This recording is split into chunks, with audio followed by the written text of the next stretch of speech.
I wrote this down in last week in our meeting with you guys, and something that stuck out, and you guys mentioned it multiple times. It was just us on the call having a conversation, and this is for the landowners listening. You guys mentioned last week family legacy quite a few times, and we deal with a lot of landowners who come to LandGate, and the idea is they want to make revenue on the property, but things are tight financially. Things are tight. Like big landowners, the saying is they're land rich, but their bank account's a little poor, right? All of their assets are tied up in the land. So every landowner, big or small, is trying to find a way to keep that land together, keep the family farm together, to keep the family legacy together. And Stuart, you mentioned that last week as well, that you were a steward of the land. You're not an owner of land. Your job is to keep that land for the kids and the grandkids and the great grandkids, right? That's right. We hear that time and time again. How can I make this happen? And we hear terrible stories where it's like, well, I'm thinking about having to sell that 40 acres or that 120 or that 320. And I'm very proud of what we've done at LandGate. And that's why I'm bringing that up. You guys mentioned the family legacy. You give landowners the ability to continue that family legacy.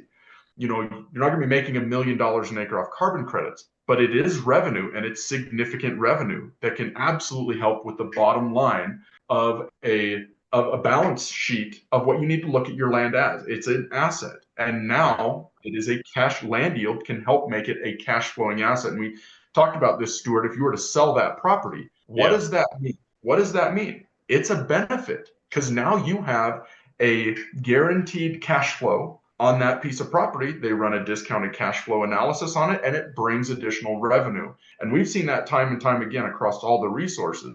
But I do just want to make that stuck out to me talking with you guys, is that was a big part of what you guys do, is making sure landowners can maintain that family legacy. So I just wanted to add that.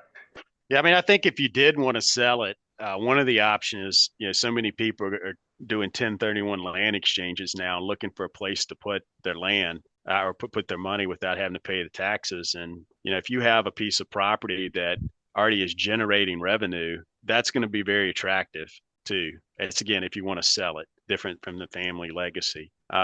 You know, back to, and I know this is not going to be for everybody. I hope I can say this, Josh and Max, but basically for ours, it turned out to be about $50 an acre for 40 years, essentially. And that's the basement because it goes market rate after year three. So Fifty assuming that dollars this, $50 an acre a year, right? Per acre per year. yeah, that's exactly right. Yeah. Yeah.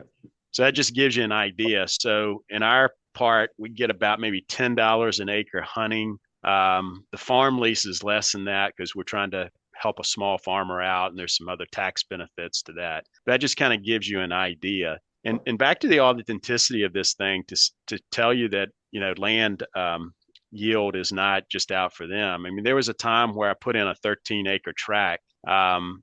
And I said, well, I think I want to pull that. They could have easily said, well, I'm just going to get as much as I can. But once I explained it and said, I'm not sure I want to put that in there because I think that may have another, maybe better revenue producing benefit down the road if I did want to sell it or do something else with it. And so they were totally fine with it.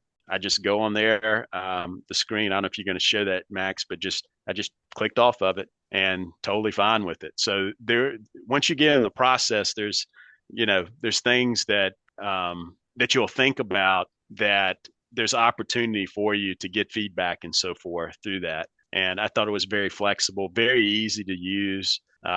When we went on that land, core carbon, it had all the information. You could see it visually. It gives you the estimated revenue stream per year. I mean, it was, like I said, all of this is very Zillow-ish. I don't know if that's a word or not, but if you've used Zillow to look for homes and stuff, I mean, all the information is right there in front of you. It's just very super friendly to use, user friendly to use. And I don't know why you wouldn't want to have it up there, because it's like, man, why not? At least people know that information is out there. I'm not sure I want my neighbors to have it, but if you're in Michigan or Mississippi, right, and someone's looking for something, I'm just kidding there, Josh. I want my neighbors to have it too, but I don't know why you wouldn't put it up there. It really makes no sense to have it listed on LandGate, and if you have over 40 acres of timber, based off of what he was saying before, why wouldn't you at least consider it? It makes no sense why you wouldn't. I don't really see a lot of downside for either one of them.